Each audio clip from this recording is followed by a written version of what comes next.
Hi hello everyone. இன்னைக்கு நம்ம பார்க்க போற டாபிக் என்னன்னா, பொதுவா விலங்குகளுக்கும் தெய்வத்துக்கும் இருக்கக்கூடிய சம்பந்தம், அதாவது அவங்க வாகனங்கள் தெய்வத்தை பத்தி என்ன சொல்லுது.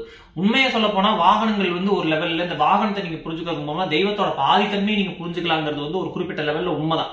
அப்போ இந்த வாகனங்கள் யார், இந்த வாகனங்கள் எதை குறிக்குது, ஒரு தெய்வத்தோட தன்மையை பத்தி அப்படிங்கிறது வீடியோல பார்ப்போம். உங்களுக்கு 2 எக்ஸாம்பிள் கொடுக்குறேன். விநாயகர், முருகர், இவங்க 2 பேர்த்த பத்தி ஒரு காமனான ஒரு எக்ஸாம்பிள் கொடுத்துறேன். இது மூலமா நீங்க ஒரு தெய்வத்தை பத்தி ஒரு ப்ராப்பரா அண்டர்ஸ்டாண்டிங் கிடைக்கும். வாங்க போலாம்.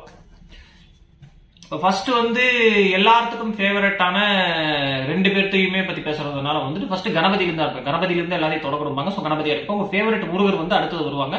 சோ முருகரோட டிவோட்டிஸ் எல்லாம் ஒரு பாதி வீடியோவாவது பொறுங்க. அப்பதான் உங்களுக்கு முருகர் நீங்க பார்க்க முடியும். ஃபர்ஸ்ட் நீங்க விநாயகரை பத்தி தெரிஞ்சுக்கங்க.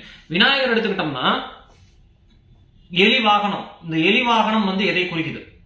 ஒண்ணும் கிடையாது. உங்களோட வீட்லயே ஒரு எக்ஸாம்பிள் கொடுக்குறேன். நிறைய பேர் தான் அனுபவிச்சிருப்பீங்க. லேடிஸ், ஜென்ட்ஸ் எல்லாருமே, ஒரு வீட்டை குடும்பஸ்தர், கிரகஸ்தர்கள் எல்லாருமே நீங்க அனுபவிச்சிருப்பீங்க. எலி எங்கிருந்து கிளம்பி வரும்னே தெரியாது. பங்கு போட்டு எங்கிருந்தாவது வீட்டுல முட்டிக்கிட்டு ஓடிக்கிட்டு எப்படியோ வீட்டுக்குள்ள நுழைஞ்சிடும். நீங்க எல்லா துவாரத்தையும் அடைச்சாலும் எல்லா நவதுவாரத்தையும் தாண்டி ஏதோ ஒரு துவாரத்தை கண்டுபிடிச்சு இல்ல ஒரு துவாரத்தை அதுவே உருவாக்கி ஓடியாரு உள்ள. இது நீங்க உங்க வாழ்க்கையில அனுபவிச்சிருக்காம இருக்க வாய்ப்பே இல்லை. நானே நிறைய தடவை எங்க வீட்லயே நான் அதை அனுபவிச்சிருக்கிறேன். எனக்கு சுத்தி இருக்கிற வீட்டுல இருக்கவங்களும் அனுபவிச்சிருக்காங்க. இந்த எலிங்க எப்படி எங்க ரூட் போட்டு வருதுன்னே தெரியாது. எப்படியும் ரூட்டை கண்டுபிடிச்சு வந்துடும். நீங்க எத்தனை துவாரத்தை அடைச்சாலும் ஒரு துவாரத்தை புதுசா உருவாக்கி கூட வரும். இதுக்கு பின்னாடி இருக்கிற அர்த்தம் என்ன? இப்போ விநாயகர் தடைகளை நீக்குபவர். கரெக்டா?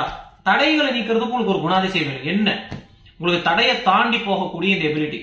இப்போ நிலத்துக்குள்ளார ஓட்டையை போட்டு பாத்வே கிரியேட் பண்ணி வீட்டுக்குள்ளார நுழைஞ்சு இல்ல ஏற்கனவே இருக்கக்கூடிய பாதைகளை கண்டுபிடிச்சு பாசிபிலிட்டி கண்டுபிடிச்சு உள்ள நுழையறதுக்கான அந்த சாமர்த்தியம் அந்த எலிக்கு இருக்குது பாத்தீங்களா? எஸ்கேப் ஆகிறதுக்கான சாமர்த்தியம் அந்த எலிக்கு இருக்கு பாத்தீங்களா? இந்த சாமர்த்தியத்தை தான் விநாயகரும் குறிக்கிறார். இந்த சாமர்த்தியத்தை நீங்க புரிஞ்சுக்கணும். அதாவது எடுத்துக்கிட்டோம்னா எலிக்கு இந்த சாமர்த்தியம் இருக்கு பாத்தீங்களா? இந்த சாமர்த்தியத்தை நீங்க புரிஞ்சுக்கிட்டீங்கன்னா நீங்க அந்த வாகனத்தோட தன்மை எப்படி தெய்வத்தோட பொருந்துங்கிறது நீங்க தெரிஞ்சுக்கலாம். நான் ஏற்கனவே சொன்ன மாதிரி எங்க இருந்தாலும் வழி கண்டுபிடிச்சு வரக்கூடிய திறமை அந்த எலிக்கு இருக்குது இல்ல, அந்த திறனை தான் விநாயகரும் குறிக்கிறார்.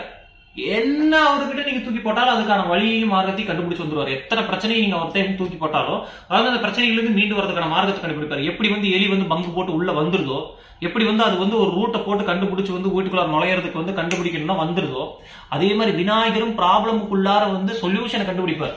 ப்ராப்ளம் எப்படி சால்வ் பண்றதுங்கிறது கண்டுபிடிச்சவர். அதனாலதான் ஒரு ப்ராப்ளம் சால்வர், வினைகளை தீர்ப்பவர். வினைகளை தீர்ப்பவர் எப்படி சொல்றார்? ஒரு தடங்களை எப்படி ஃபேஸ் பண்ணி அதுல இருந்து வெளியில வர்றதுங்கிறது அவருக்கு அந்த பக்குவம் தெரியும். இதைத்தான் எலியும் குறிக்கிறது. அப்போ இதனாலதான் ஃபர்ஸ்ட் எடுத்து விநாயகரை வணங்குறோம்னு சொல்றாங்க. ஏன்னா எல்லா பிரச்சனைக்கும் அவர் ஒரு அந்த பிரச்சனையில இருந்து வெளியில வர்றதுக்கான ஒரு வழி அவர் வச்சிருப்பாரு.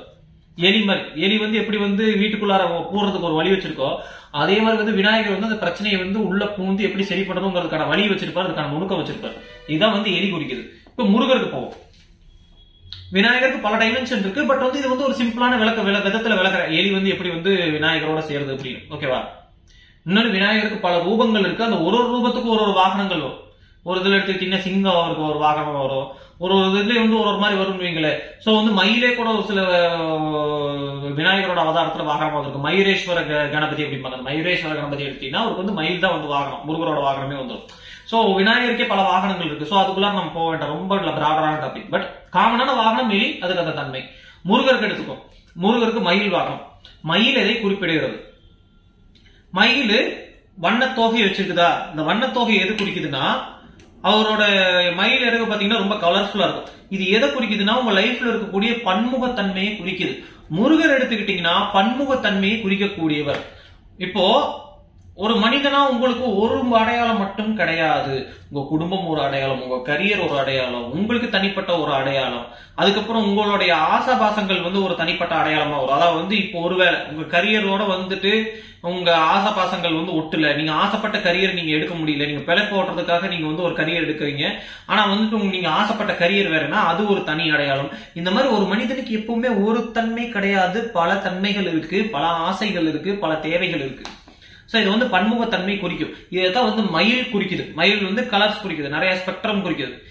நீங்க ஃபேமிலியில சாதிக்கணும்னு நினைக்கிறத நீங்க சொசைட்டில போய் பண்ண முடியாது. நீங்க சொசைட்டில சாதிக்கணும்னு நினைக்கிறத பிறகு நீங்க உங்க பர்சனல் இதுக்குள்ளார கொண்டு வர முடியாது. சோ இதுலயே பன்முகத்தன்மை இருக்கா? இந்த பன்முகத்தன்மை தான் வாழ்க்கையில சுவையை கொடுக்குது. ஆனா அதே சமயத்துல அழகு கொடுக்குது வாழ்க்கையில. பட் அதே சமயத்துல போரையும் கொண்டு வருது. முருகரை போருக்கான கடவுள்னு சொல்லுவோம். கரெக்டா? முருகர் போருக்கான கடவுள் சொல்லுவோம். முருகரை பத்தி நான் ஒரு வீடியோ நான் போட்டிருக்கேன். அந்த வீடியோ போய் பாருங்க. அதுல நான் இதை பத்தி பிரீஃபா டச் பண்ணிருப்பேன். இது வந்து என்ன உங்களுக்கு சொல்ல வருதுன்னா, இப்ப அந்த கலர்ஃபுல்லா இருக்கிற மாதிரி உங்க வாழ்க்கைக்கு வந்து ஒரு பல தன்மைகள் இருக்கு, பல கலர்ஸ் இருக்கு, பல வேற்றுமைகள் இருக்குது. இது வேற்றுமைகள் எங்க அதிகமா இருக்கும் அங்க சுவாரஸ்யம் இருக்கும். பட் அதே சமயத்துல கான்ஃபிளிக்ட், முட்டு மோதல்கள் வர்றதுக்கு வாய்ப்பு இருக்கு. நீங்களே பார்த்திருப்பீங்க, எந்த இடத்துல வந்து வேற்றுமைகள் அதிகம் இல்லையா அந்த இடத்துல வந்து கான்ஃபிளிக்ட் இருக்கிறதுக்கான வாய்ப்பு இல்லை. ஆனா எந்த இடத்துல வந்து நிறைய difference of opinion, difference of thought, நிறைய விதமான மக்கள் கூடுறாங்களோ அந்த இடத்துல வந்து சண்டை, சச்சரவு, மோதல் வர்றது ரொம்ப இயல்பு. நம்ம வாழ்க்கையிலேயே நம்ம நிறைய அந்த மாதிரி பார்த்திருப்போம். இதைத்தான் முருகர் இன்னொரு லெவல்ல குறிக்கிறார். என்னன்னா, ஒரு மயிலோட வாகனம் தனித்துவம், பன்முகத்தன்மை இதை குறிச்சாலும் பட் அதே சமயத்தில் எடுத்துக்கிட்டீங்கன்னா வந்து போரை வந்து குறிக்கிறாரு. ஏன்னா அவர் போருக்கான கடவுள்னா இந்த பன்முகத்தன்மையை வந்து ஒண்ணுக்கு ஒண்ணு சண்டை கட்டிக்காம இருக்கிறதுக்கு வந்துட்டு அவர் வந்து உதவி பண்ணுவார். உங்களுக்கு ஒரு ஆரம்ப காலகட்டத்தில் உங்களுக்கு சண்டை வரும், ஆனா அந்த போரை நீங்க ஃபேஸ் பண்ணி என்னன்னா உங்களுக்குள்ள இருக்க பன்முகத்தன்மையை வந்து ஒருங்கிணைச்சு ஒரு திசையில கொண்டு போகக்கூடிய அந்த பக்குவத்தை வந்து முருகர் கொடுப்பார். இதுதான் வந்து மயில் குறிக்குது. உங்க தனித்துவம் என்ன, உங்க தனித்துவம் மத்தவங்களோட சண்டை போடாம, மத்த ஆஸ்பெக்ட்ஸ் ஆஃப் யுவர் லைஃபோட வந்து கான்ட்ராடிக்ட் ஆகாம, மொட்டி மோதாம இருக்கிறதுக்கு என்ன பண்றதுங்கிறத வந்து முருகர் வந்து வழிகாமிப்பார். அதனாலதான் ஒரு ஒற்றுமைக்கான கடவுள்னு சொல்லுவோம். ஒரு லெவல்ல ஒரு பன்முகத்தன்மையா இருந்தாலும் யூனிட்டி இன் டைவர்சிட்டி, ரொம்ப சிம்பிளா சொல்லப்படும் முருகரோட தத்துவம் தான் யூனிட்டி இன் டைவர்சிட்டி. வேற்றுமையில் ஒற்றுமை. வேற்றுமையில எப்படி ஒற்றுமை காண்றது, எப்படி மிடில் கிரவுண்ட் ஃபைன் பண்றது, இதுதான் வந்து முருகரோட தத்துவம். அப்ப எடுத்துக்கிட்டா கணபதிக்கு வந்து ஒரு இது இருக்குது, முருகருக்கு ஒரு இது இருக்கு. ஒரு வாகனமும் வந்து எடுத்துக்கிட்டீங்கன்னா ஒரு தெய்வத்தோட பாதி தன்மை உங்களுக்கு வந்து காமிச்சிடும். இதைத்தான் நீங்க புரிஞ்சுக்கணும். அப்ப அந்த வாகனத்தை மட்டும் வழிபட்டு போலாமான்னு கேட்டா அப்படியும் கிடையாது. இப்போ வாகனம் வந்து ஒரு தெய்வத்தோட பாதி தன்மையை தான் குறிக்குதுன்னு சொல்லியிருக்காரு. மீதி ஈக்குவேஷன் வந்து அந்த தெய்வத்துக்கிட்டே இருக்கும்.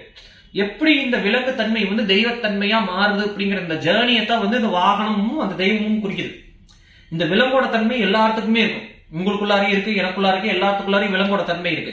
இந்த விலங்கோட தன்மை எப்படி தெய்வத்தன்மையா டிரான்ஸ்லேட் ஆகுங்கிறத வந்து அதை கொடுத்துருக்காங்க. ஒரு சிலையில வந்துட்டு அந்த தெய்வத்துக்கு கீழே வாங்கினா அதுக்கு மேலதான் தெய்வம் இருப்பார். அப்போ இதை தாண்டி எப்படி நீ யோசிப்ப, இதை வந்து எப்படி நீ முழுமைப்படுத்துவ, இந்த விலங்கோட குணாதிசயத்தை நீ எப்படி முழுமையா வந்து கொண்டு வருவ, அதை முழுமைப்படுத்துவ, அறகுறையா இருக்கக்கூடிய இந்த தன்மையை எப்படி நீ வந்து முழுமையாக்குவ அப்படிங்கிற அந்த ஜேர்னி தான் வந்து தெய்வத்தை குறிக்கிறார்.